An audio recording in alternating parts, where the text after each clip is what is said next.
How's it going, folks? Welcome to the channel. If this is your first time, welcome back if you're returning. So what we have here is the four-door Jeep conversion custom RC. I did make a small video of it running around there doing a test drive, the final test drive. So this is the Jeep final review.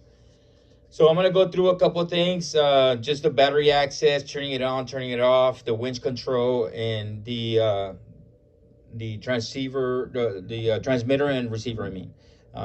So this is a technical vehicle, the dual 50 cal up here, that's, this makes this G.I. Joe Jeep conversion custom into a technical vehicle. Starting off with the turret here. The turret, awesome, man. I'm just super glad the way it came out. Like I said before on my other videos, if you haven't watched them, I did have a rubber band between the turret and the base of the turret in order to kind of control the wiggle factor when it's running around out there. But with the figure, it kind of doesn't really need it. The figure, I could use the figure's feet and position to kind of control that movement. I did run out of rubber bands, so, but I mean, that's not a big deal. It's just about buying a little bag of rubber bands and then putting a rubber band in there. The one that I did have in there, it gave way. I think I had it in storage in dry rot, and especially in Yuma out here with the dry heat. So it didn't last long, that rubber band. So looking at the turret here, again, with the removal of it, it's not that difficult. It just takes a little bit of technique. Once you get it aligned, and you'll feel whenever it pops in there, as far as the alignment is controlled, it's when we're talking about the alignment, it's just about, I'm gonna pop it back in there. So it does turn around 360. All right, but once you want to take it off, if you ever wanted to take it off or put it back on there, it's just getting those three little pegs aligned. It's a tight fit, so you kind of have to put pressure up and then twist it, and then you'll see it kind of fall into place for those three little notches. And after you find the notches, you could just wiggle it around and it'll just pop out. Try to get it out evenly, in order to not put too much pressure on one side or the other. The three notches, two are close and then one is far away. And then you just kind of aligned it with that. This turret, this is an awesome turret. Probably gonna be the last one of its kind, because Gridiron stopped making them. I haven't seen them post any others. I think they're moving more towards the 1/12 scale vehicles and mods, which is pretty cool.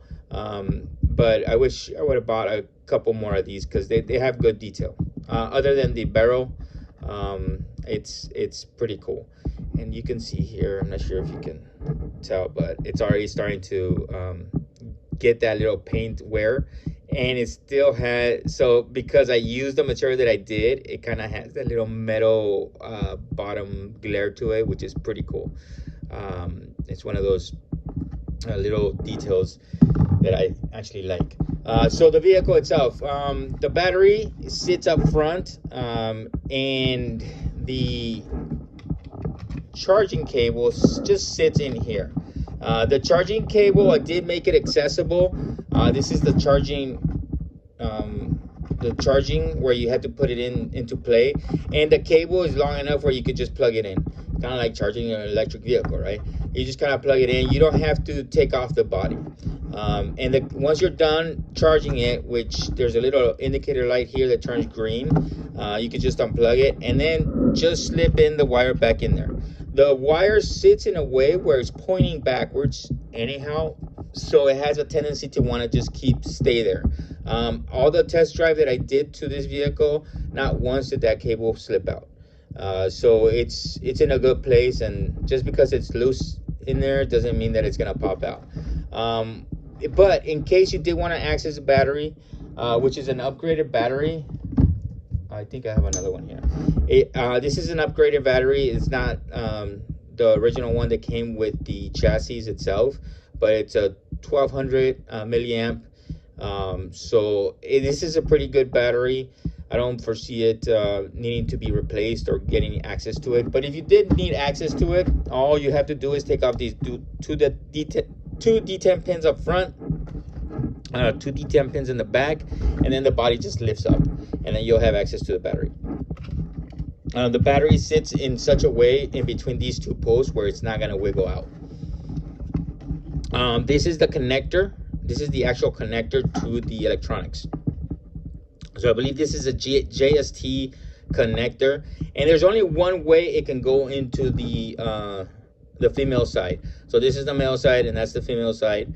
I know it's a little bit crude using those terms, but there's only one particular way that it could just slip in there. And the connector, the female side, is sitting right flush against this wall. So the connector's up top, and then the on-off button is right underneath it. I'm not too sure if you could see it, but I think you could hear it. And I'm going to click it before I plug in the battery.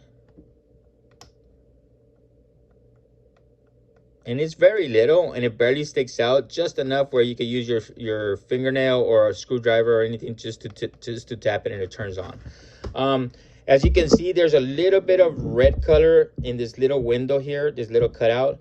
And I did intentionally leave that there because you see black, the black color of the connector, and then the red on the bottom. And that's what you want to orientate your cables with right here. As you see, the black cables on top, and then the red cables on the bottom. That way it prevents you from doing any getting too frustrated and seeing, you know, not being sure if the connector is lined up properly. But once you get that situated, and it just slips in there, and then you just plug it in there. Once that's plugged in there, just tuck in the wires, and you should be good to go.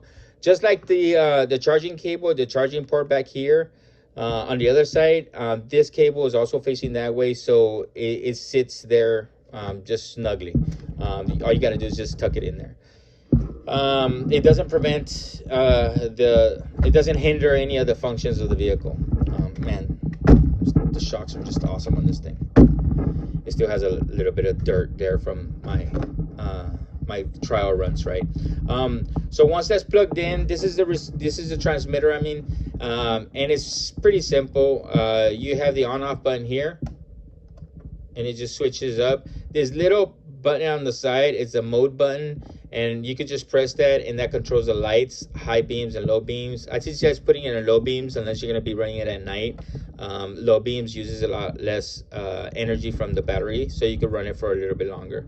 You have your throttle control and your steering trim up here, and that's it. You know, forward, reverse, left and right, fairly simple. There's nothing much to it. Let me see what else. Oh yes, sorry about that. When taking off the battery, the body here, I did have to put back the what is that called, the heat sink. Sorry about that, I had a little mental fart there. The heat sink is I definitely needed to put it in there because this thing runs hot. I mean, that's a big engine. There's a lot more weight on it than was intended for the actual 120 scale RC. Not too much more, but still has more, and it does create a good amount of heat. So you want to be careful touching that heat sink when you're running it for very long times. It does have good burst of energy, but that heat sink is going to allow you to not overheat the system. I mean, I ran it pretty hard, but you know, holding it full throttle all the time, it's going to create a good amount of heat. So just, you know, be aware of that.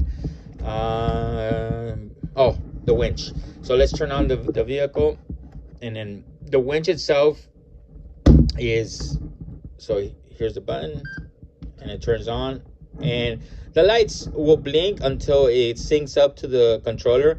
Once they're solid, you're good to go. And we'll dim the lights with the little button here, and then we're good to go. So the winch controller sits up front, and it goes, if you push it forward, it's a little toggle switch. So you push it forward, you'll hear the little click, and it gives you slack.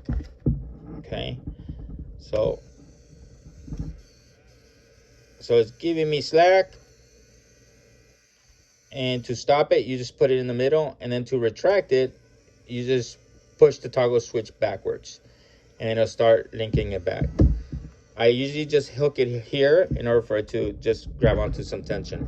And that's it. I mean, that's fairly simple. During the process of me linking it up with the controller, unfortunately the controller itself burnt out. Something happened with the cables where the amount of power that was going through when I connected to the other ports burnt out the other circuit. So I did have to go manual on that. It's not a big fix. If you wanted to put in a controller, all you just have to do is splice the wires and then insert the controller. But then you have to run a different battery source. So I think this is more simpler of a fix. I did talk about the servo and how this vehicle uses that forward momentum in order for the servo to fully be capacitated, right? It might have to do something with the original vehicle, because I had seen that before. It might have to do with the actual mods that I made, because it is sitting a little bit, it does have a little bit more ground clearance, and the shocks have been modified. So it might have to do with the fact that when it's rolling, it assists that servo. That can be fixed, but it's really only the aesthetics. So if I would, play with it right now, the servo wouldn't necessarily turn these wheels. But once I, get it rolling, then it functions perfectly fine. And there's nothing hindering the proportionality of that servo, so it still works proportional when it's running around.